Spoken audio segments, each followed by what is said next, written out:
Hey guys, this is the Auto Enthusiast, and today we're going to talk a little about sites online that you can use to help find a new car or do a little bit of car research and general information about car buying. Just to start off, I'm not sponsored by any of these companies. These are three websites that I've used for buying my car and researching for new cars, and I just want to tell you guys a little about them. The sites we're going to look at is KBB or Kelley Blue Book, Cars.com, and Craigslist.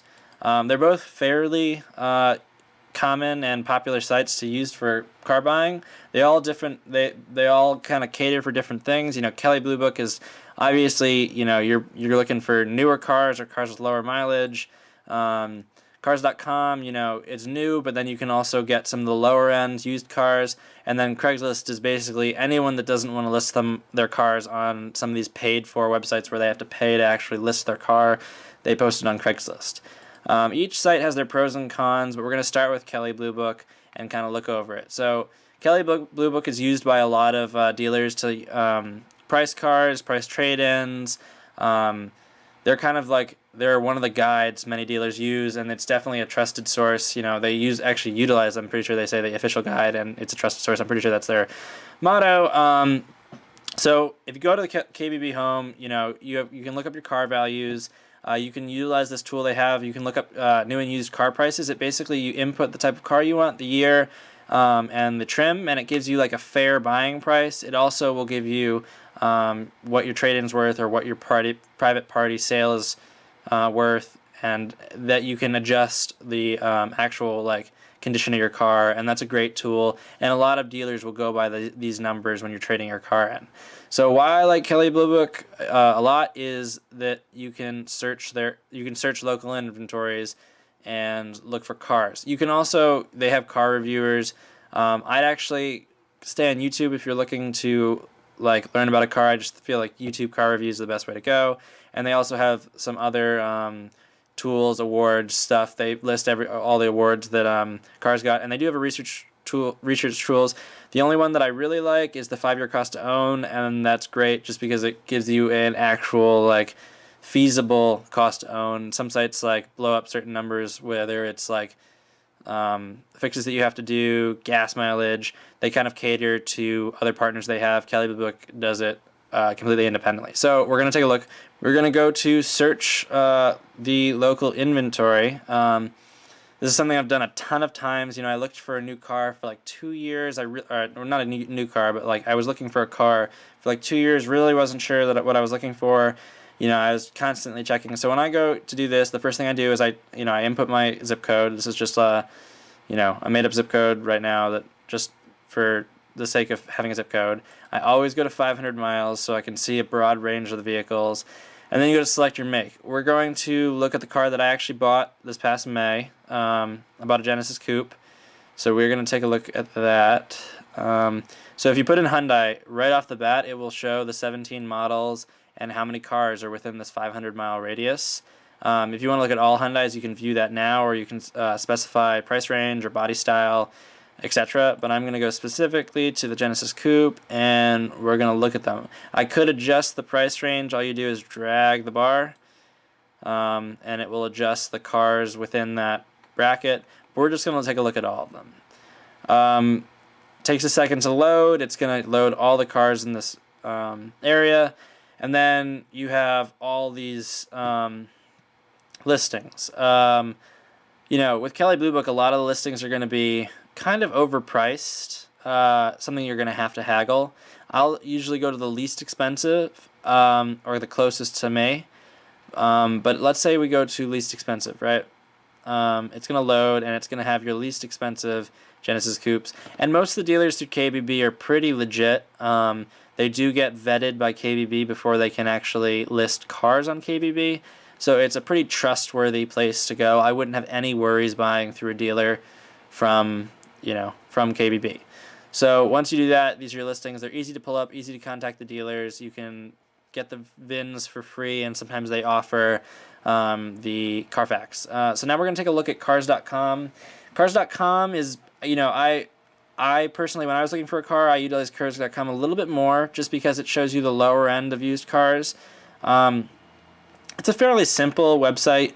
If you're going to look for new cars, I'd definitely use KBB. But other than that, we're going to look at Cars.com. We're going to search used. I don't know why the Mitsubishi Outlander's here. We're going to do the same thing, and we're going to look at for the Hyundai Genesis Coupe. And we're going to go to 500 miles, and we're going to use the same zip code just to stay together. And we're going to search. But yeah, I would stay with KBB if you're looking for a brand new car. What Cars.com will give you the lower spectrum. So we found our cars, and I'm actually going to switch it to lowest price to show you guys a little bit what I was talking about. So here we have with the lowest price, we're around 10,000, and those are with a lot of miles, and then we're going up quickly. With Cars.com, what it's going to do is it's going to list all dealers. Sometimes there isn't even a cost to list your car on Cars.com, so many dealers will do it. But you can even find like wrecked cars, salvage titles. Obviously I don't encourage you getting one of those, but this is just like, if you're interested in finding something a little bit cheaper that you can fix up, you're going to get the lower spectrum of cars here. This doesn't look too bad. There might be some issues with it, but I checked this out a lot, tried to find cars that were kind of underpriced, that maybe didn't have that much of an issue. Maybe they needed new tires, stuff like that, where dealers don't actually want to replace them themselves. It's all a pretty interesting process. So you can see this lower spectrum. That's pretty much what Cars.com is good for, is finding the lowest spectrum of whatever car you're looking for. I don't think it's a very good research tool. I would say KBB is if you're looking for, if you're just looking at sedans. KBB, you can plug in, I'm just looking for sedans, and specify the amount of cylinders, and they'll introduce you to all those cars. So Craigslist is the last one. Craigslist is always kind of sketchy. I'm just going to tell you right off the bat, Craigslist is not a place that you want to, just go out and visit people. So you're going to go to cars and trucks under the for sale, and then I go all cars and trucks, and then it opens up to basically their car inventory. And you get some crazy stuff from wrecked cars to modded BMW 330i's. You get pretty much anything. Craigslist is really for cheaper cars. A lot of people on Craigslist are looking to make more money off their cars than they can get at dealers or private sales.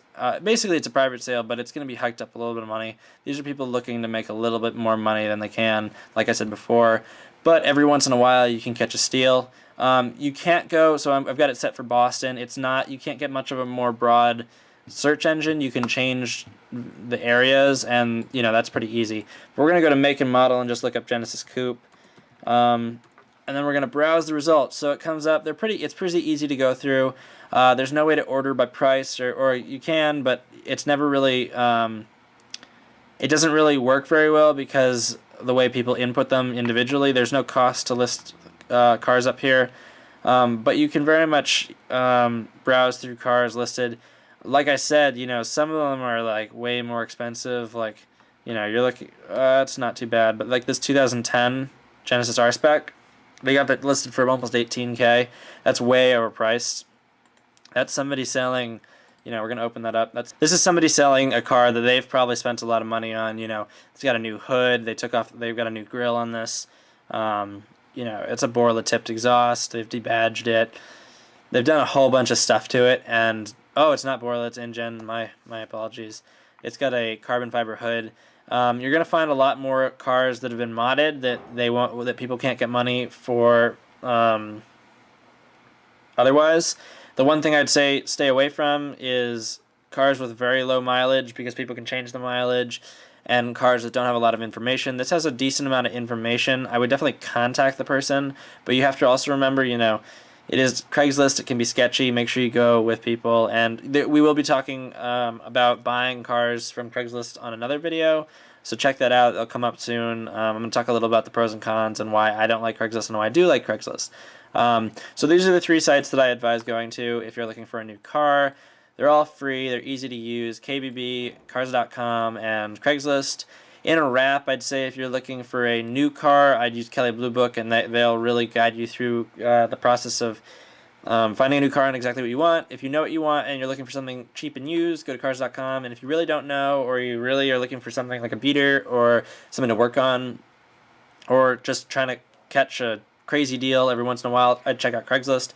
Nobody really goes to dealers anymore, so these are the sites that you need to utilize to find a new car, and these are the sites that I've used.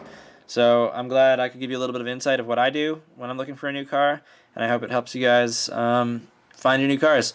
So thanks for watching, and subscribe, help the channel out, and hope to see you at the next video.